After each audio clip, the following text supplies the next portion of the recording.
Phil Jaques scored 100 on his return to Yorkshire, while the exciting prospect that is Tymel Mills claimed the best analysis of his short career as Essex fought back strongly on the second day of the LV County Championship match between Yorkshire and Essex at Headingley.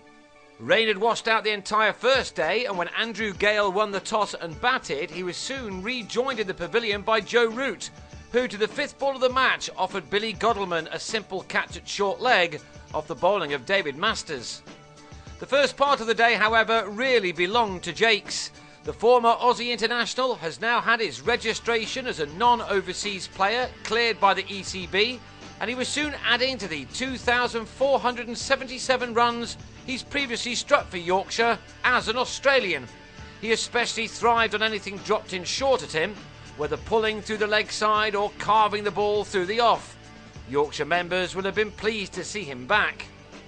Mills, just 19 years of age but capable of some pace, did hurry the batsman up a few times, this top edge having enough on it to carry for 6. Jaques emphasised his real skills by dominating a second wicket partnership with Joe Sayers. This deft shot took him to his half century, made from just 66 balls with 8 fours and that top edge 6. Sayers also played his part in a stand worth 96. Watchful at first, he opened up as the morning progressed, pulling Maurice Chambers for a maximum, before driving the same bowler through the covers on his way to 32.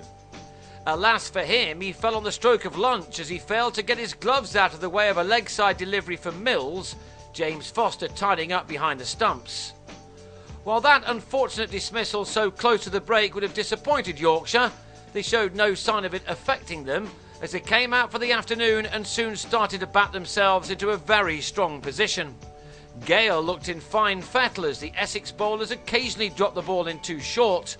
Clearly on this wicket that isn't always the best thing to do. Jaques meanwhile was now relishing his innings, enjoying another substantial partnership with his new captain. Having struggled for runs for the most part in their first game against Kent, Yorkshire would have been delighted to see their returning star in such scintillating form. And what a return to the county it was, as he drove Chambers through the covers for his 18th four to go to a splendid 100 of only 135 deliveries.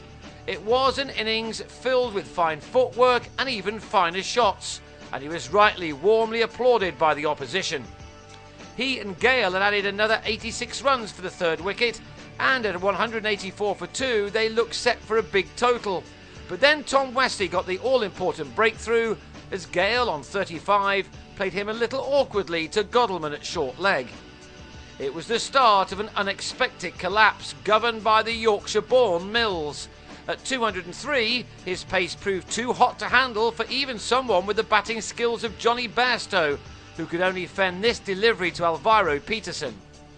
Gary Ballance and Jaques briefly stopped the rot in taking the total to 225 for 4, but Mills then quickly removed both Ballance and Anthony McGrath, allowing Masters to get shot of Adil Rashid with a stroke he won't want to see too much again. Jaques tried to keep going amongst the sudden collapse, but having made 126, he edged Chambers to Peterson as Yorkshire continued to slide.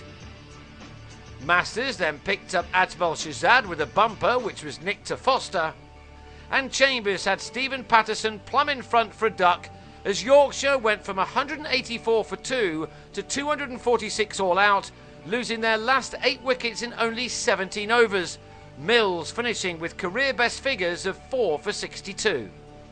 Essex will have been well pleased to have dragged themselves right back into this contest, and they now look to their openers to keep the momentum on their side.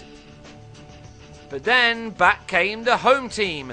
Ryan Sidebottom was given a decision after hitting Godalming on the pads to end the opening stand on 18, and the former England bowler then found the thinnest of edges off Wesley's bat to send him packing before he'd trouble the scorers. That brought Ravi Bopara to the crease, and just as 12 months ago, you feel that every county inning sees him fighting for a place in the England setup. This day wasn't a good one for some of his international teammates, but Bopara settled in nicely. Yet at the other end, the wickets kept on coming. Peterson on 16 was LBW to Patterson, and Adam Wheater followed in the same over with a nick behind to Bairstow. Patterson's incredible over actually included 3 wickets because with his next ball he hit Greg Smith on the back pad right in front of his stumps to leave Essex in real trouble on 42 for 5.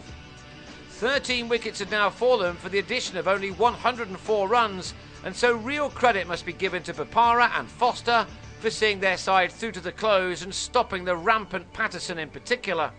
The pair were able to add an untroubled 30 for the 6th wicket before stumps. It was quite a day, making up a lot for the loss of the first one. Essex will now resume on the 3rd morning on 72 for 5 with Bopara on 26 after an hour and a half at the crease. He needs to bat for some while longer though, with his side still trailing by 174 runs.